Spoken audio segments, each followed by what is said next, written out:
আমার জীবনে সবথেকে অল্প বয়সী মানুষ যিনি ভ্রমণ ভিসায় আমেরিকাতে এসেছে এবং তিনি 6টা দেশ ঘুরেছেন। আর আমেরিকাতে ভ্রমণ ভিসায় এসে তিনি এখন F1 ক্যাটাগরিতে চলে যাচ্ছেন, মানে স্টুডেন্ট ভিসায়। তো আপনাদের সেই সম্পর্কে জানাইবো। আমাদের রাকিব ভাই আছে। রাকিব ভাই, আসসালামু আলাইকুম। ওয়ালাইকুম আসসালাম। Congratulation to USA. Thank you. আপনাকে কেমন আছেন? সবসময় ঢাকায় বসে দেখতাম, আচ্ছা। যখনই আসলে ইউএস রিলেটেড ভিডিওগুলো দেখতাম। তো আপনার পরিচিত মুখটা যখন আমি ইউএসএতে আজকে টাইম স্কোয়ারে আসলাম, ব্যস্ততার মাঝে ছিলাম, যখন টাইম স্কোয়ারে আসলাম আপনাকে দেখলাম, খুবই ভালো লাগতেছে। ভাইয়ের সঙ্গে হঠাৎ দেখা, আমি হ্যাঁ। ভিডিও করতেছিলাম সেই সুবাদে। আপনারা যারা এই ভিডিওটা দেখছেন সবাই অনেক লাকি। আপনারা জানতে পারবেন যে কিভাবে মানে দেশ ঘুরে, মানে ভালো ভালো কোয়ালিটির দেশ ঘুরে তারপর আপনি আমেরিকাতে আসতে পারবেন। তো যেটা বলতেছিলেন বলেন। আমি নিউ ইয়র্ক লাইব্রেরিতে যাচ্ছিলাম আর কি। আচ্ছা। তো লাইব্রেরিতে যাওয়ার পথেই আপনি পার্কের সামনে দেখলাম আপনাকে, তো দেখে আসলে খুবই ভালো লাগছে। প্রথমত থ্যাংক ইউ। বাংলাদেশের আপনার- মানুষজন বিদেশের মাটিতে দেখলে সবচেয়ে বেশি ভালো লাগে, এটা হচ্ছে সবচেয়ে বড় কথা। এটা কিন্তু আমারও সময় হয়েছিল, আমি যখন প্রথমে আমেরিকাতে আসলাম। হ্যাঁ, হ্যাঁ। এই যে দুটা চোখ শুধু হ্যাঁ। বাঙালি খুঁজতো, আর বাংলা Exactly, ভাষা কথা বলা যাবে কখন। হ্যাঁ, তো যাই হোক, আপনার একটু পরিচয়টা বলবেন আপনার। আমি রাকিব, আমার ঢাকার বাসা হচ্ছে ডেমরাতে। আমার গ্রামের হোম ডিস্ট্রিক্ট হচ্ছে জালকাঠি। আমার পড়াশোনা হচ্ছে ঢাকা ইউনিভার্সিটি থেকে। এখানে আসলাম হচ্ছে এই দিস মান্থের 5 তারিখে। আচ্ছা, তো ঢাকা বিশ্ববিদ্যালয়ের স্টুডেন্ট আমরা কিন্তু আস্তে আস্তে সারপ্রাইজ হচ্ছি। হ্যাঁ হ্যাঁ, তো বয়স কত? আমার বয়স হচ্ছে 29 বছর 6 মাস। আচ্ছা, তো সামথিং কিছুদিন আর কি। কোন ভিসায় নিউ ইয়র্কে আসলেন? নিউ ইয়র্কে বিয়ন বিটুতে ভ্রমণ ভিসা। ভ্রমণ ভিসাতে। আমার ভ্রমণ ভিসা অ্যাকসেপ্ট হয়েছে গত মাসের 20 তারিখে। আসলেন কবে এখানে? এখানে আসলাম 5 তারিখে। আচ্ছা, সেটা আমরা শুনবো। ভাই হ্যাঁ, এই অ্যাম্বাসিতে কি জিজ্ঞাসা করলো? অবশ্যই।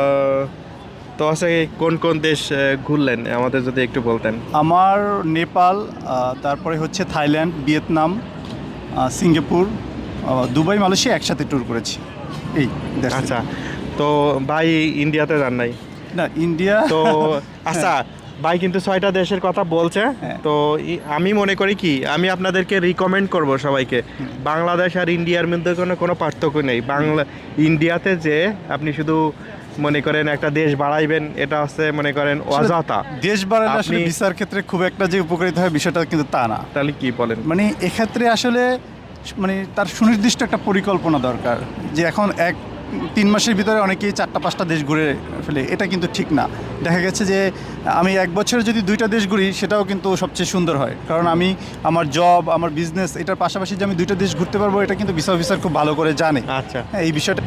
তো রাকিব ভাই আমাদের কিন্তু আরেকটা গুরুত্বপূর্ণ পয়েন্ট দিয়েছে যে আপনি আমেরিকাতে যাবেন, এই জন্য 1 মাসের ভিতরে আমি 6টা দেশ ঘুরে ফেললাম, এটা কিন্তু করবেন না, ঠিক আছে? আপনি এই বছরে 2টা দেশ ঘুরলেন, পরের বছরে 2টা দেশ ঘুরলেন। Exactly. এইটা করলে আপনার ভিসা যে দিবে সে বুঝতে পারে না যে সে আসলে প্রত্যেক বছর কিছু কিছু দেশ ঘুরতেছে, সে আসলে আমেরিকাতে যাওয়ার যোগ্য। হ্যাঁ। ঠিক আছে। তারপর রাকিব ভাই, আমরা যেখানে ছিলাম, হ্যাঁ, আমরা অনেকেই ইন্ডিয়া, নেপালে অনেক ভ্রমণ করে অনেক সময় দেখা যায় যে আমরা একাধিকবার ইন্ডিয়াতে যাই।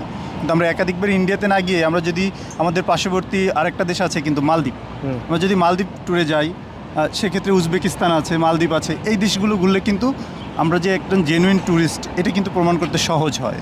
হ্যাঁ, শুধু ইন্ডিয়া গেলে, ইন্ডিয়া তো এটা ইজি যাওয়া যায়, এটাও এখন ভিসা অফিসাররাও বুঝে যে ইন্ডিয়াতে আসলে সবাই যাচ্ছে অ্যাভেলেবেল। আচ্ছা, এই জন্য আমি বলতেছিলাম শুধু ইন্ডিয়াতে যে আপনার দেশ বাড়ানোর দরকার নেই, ঠিক আছে? প্রয়োজন হলে যাবেন, না প্রয়োজন হলে যাওয়ার ইন্ডিয়াতে যে আপনি আমেরিকার ভিসা আশা করবেন, এইটা আমি মনে করছি না। তারপর যুক্তিযুক্ত না আর কি। হ্যাঁ, আচ্ছা, এক্স্যাক্টলি।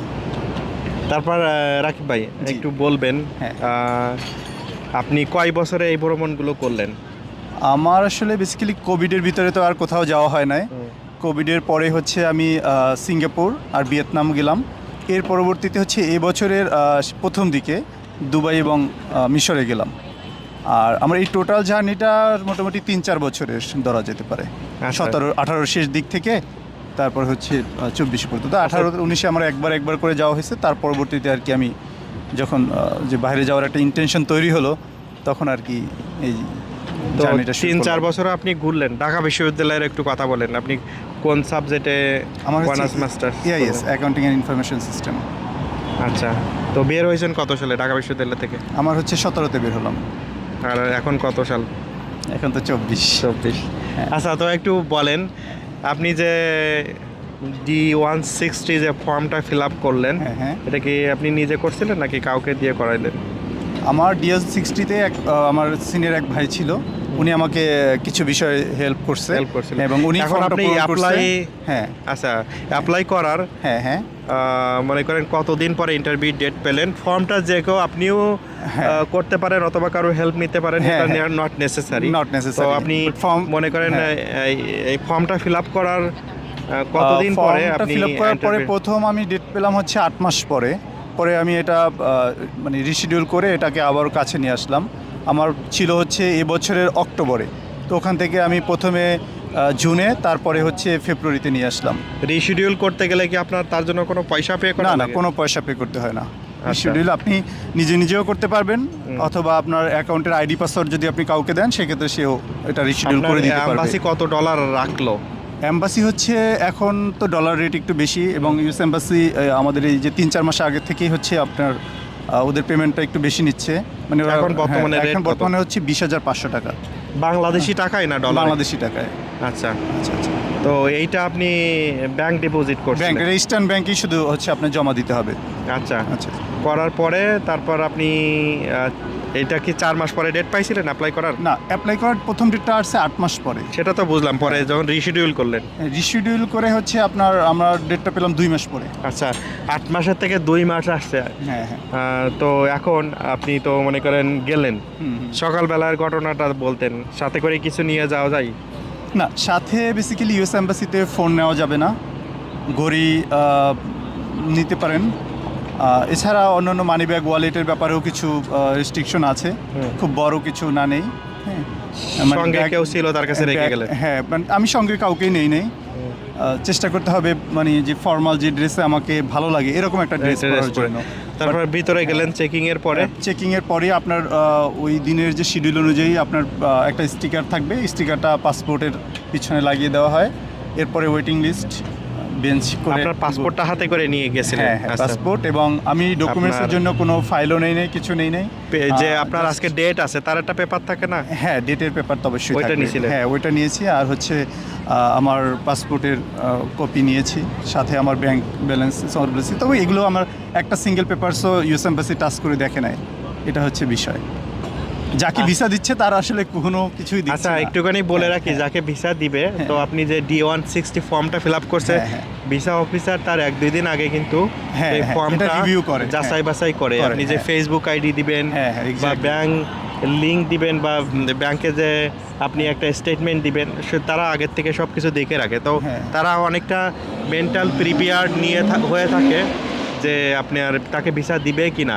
এক্স্যাক্টলি। তো সামনে ইন্টারভিউ সময় যদি তার প্রশ্নে কোনো মনে করেন ওইরকম ধরনের বড় অসঙ্গতি না থাকলে সে ভিসা পেতে পারে। তো রাকিব ভাইয়ের সঙ্গে কি ঘটনা ঘটেছিল আমরা একটু জানার চেষ্টা করব। ভাই, আপনি যে বসলেন, হ্যাঁ, তারপর আমার বসার আপনাকে পরেই ওখানে প্রথমে সিকিউরিটি ডাকলো। অফিসার আছে। হ্যাঁ, সিকিউরিটি অফিসার হচ্ছে ওই সিকিউরিটি অফিসারই নির্ণয় করে দেয় যে ওখানে তো 1, 2, 3, 4, 5, 6 এরকম 10টা পর্যন্ত কাউন্টার আছে, সামথিং লাইক দ্যাট। মনে হয় 11টা পর্যন্ত কাউন্টার আছে।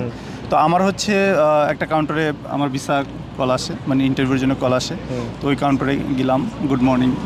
তো আমি ইন্টারভিউটা ইংলিশই দিয়েছি। তো তারপরে হচ্ছে জিজ্ঞাসা করছে, প্রথম প্রশ্নটা দিচ্ছি যে তুমি কেন যেতে চাও ইউএসএতে, কী জন্য যেতে চাও? তো এটা বললাম।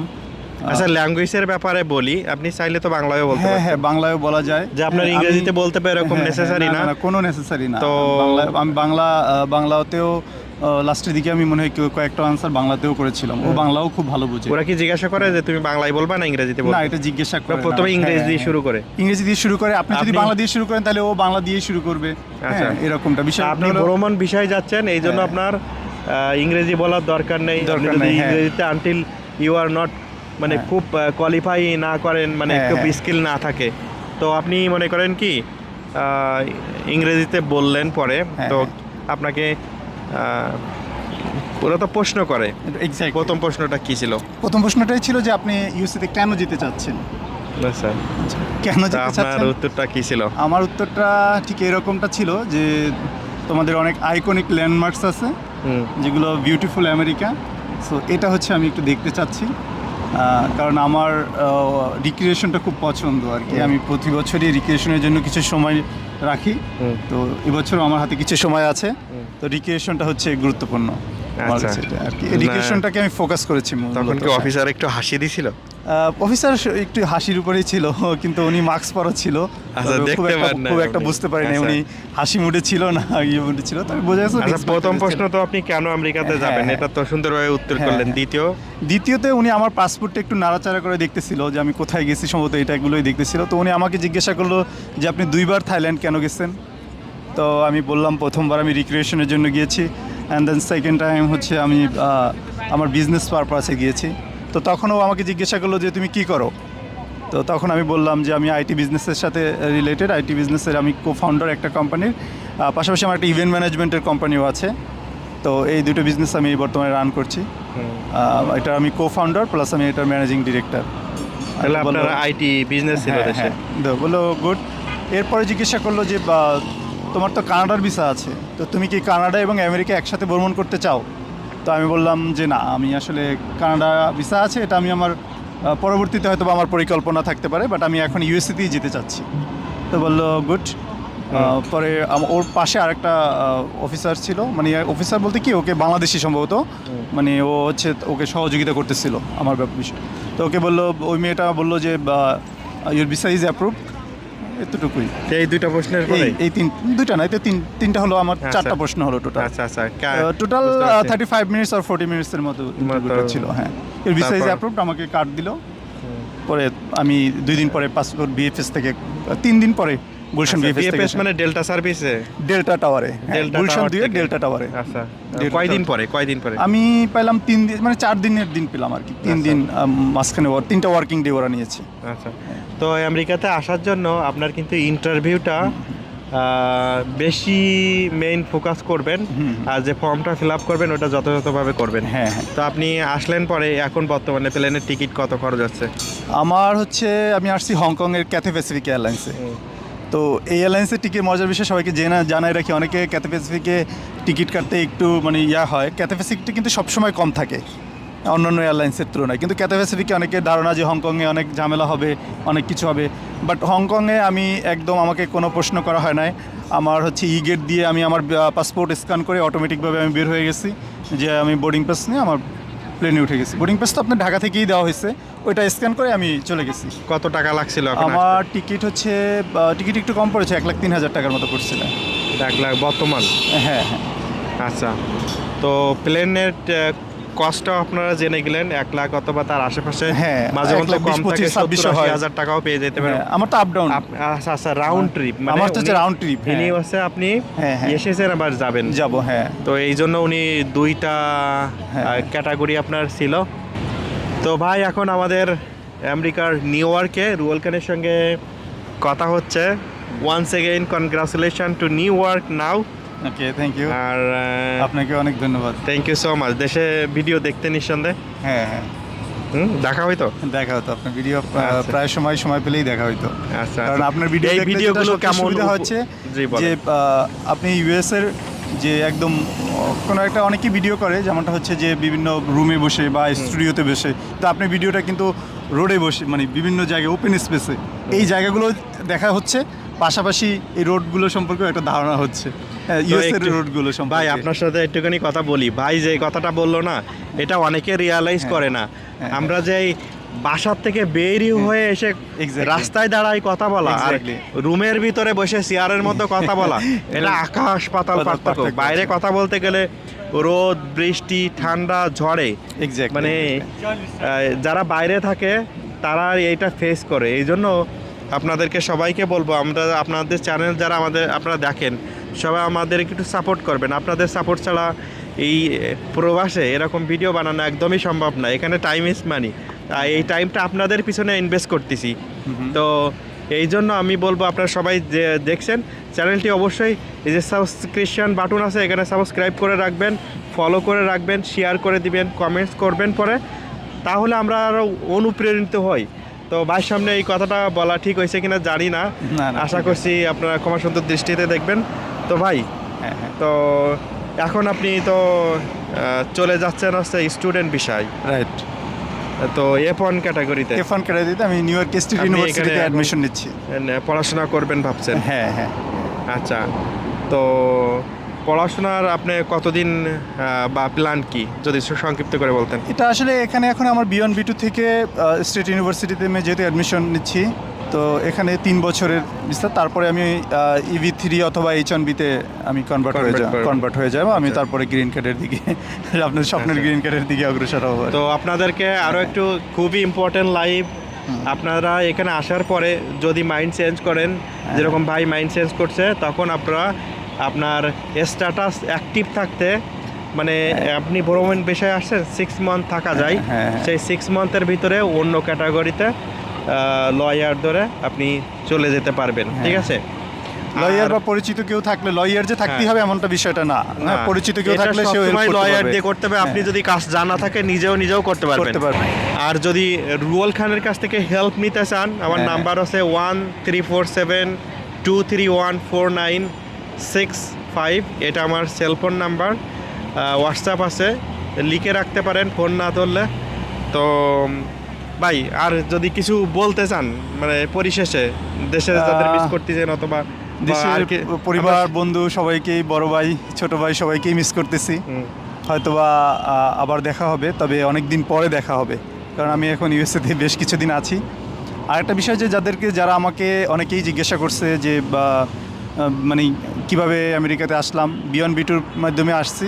তো এটা B1 B2 মাধ্যমে যদি কেউ আসতে চায়, তাহলে বলবো যে মানে হতাশ হওয়া যাবে না, আর চিন্তা করা যাবে না যে আমি ওভারনাইটে আমেরিকাতে চলে আসব। একটা সুনির্দিষ্ট পরিকল্পনা করতে হবে, এবং পরিকল্পনা মাফিক নিজের মানে টোটালি এটাকে বলা যায় যে লাইফ স্টাইলে পরিবর্তন আনতে হবে। আপনাকে ইউএস এম্বাসি তখনই ভিসা দিবে যখন ইউএস এম্বাসি মনে করবে যে না, এই লাইফ স্টাইলটা তাদের সাথে ঠিক আছে, বা এটা তাদের এম্বাসির যে রিকোয়ারমেন্টগুলো আছে সেটা আপনি ফুলফিল করছেন। এক্ষেত্রে আপনি ইউএস এম্বাসি ঢাকার ওয়েবসাইটে গিয়ে যেতে পারেন, হ্যাঁ, B1 B2 বিস্তারিত জানতে পারেন। যেতে পারেন, জানতে পারেন। এবং এটা খুবই সহজ, D160 পূরণ করতে হবে, কোনো ডকুমেন্টসের প্রয়োজন নাই। অনেকেই মনে করে যে আমার ট্যাক্স পেপার, আমার এই সেই অনেক ডকুমেন্টস দরকার। US embassy not a single কিছুই টাচ করে না। তো এই হলো আজকে সর্বোপরি লাইভ। D160 সুন্দরভাবে ফিল আপ করবেন, আমেরিকাতে চলে আসবেন। আমেরিকার 50টা স্টেটে, যে কোনো স্টেটে, নিউ ইয়র্কে আসলে আমার সঙ্গে দেখা হয়ে যাবে। আমি নিউ ইয়র্কের জ্যাকসন হাইটে হ্যাঁ, থাকি। সবার সঙ্গে দেখা হয়ে যাবে এই ইনশাআল্লাহ। কথা বলে সবার কাছ থেকে আজকের মতো বিদায় নিচ্ছি। আর বিদায় নেওয়ার আগে আপনাদের রিকোয়েস্ট করছি, সাবস্ক্রিপশন বাটনে প্রেস করবেন, আমেরিকা সম্পর্কে follow জানুন, করবেন, আমেরিকা রুহুল ভাই সম্পর্কে সম্পর্কে জানবেন। জানুন। ধন্যবাদ। আর সামারে চলে আসেন তাড়াতাড়ি। Summer is beautiful. সবাইকে আল্লাহ হাফেজ, টাটা, বাই বাই। আল্লাহ হাফেজ।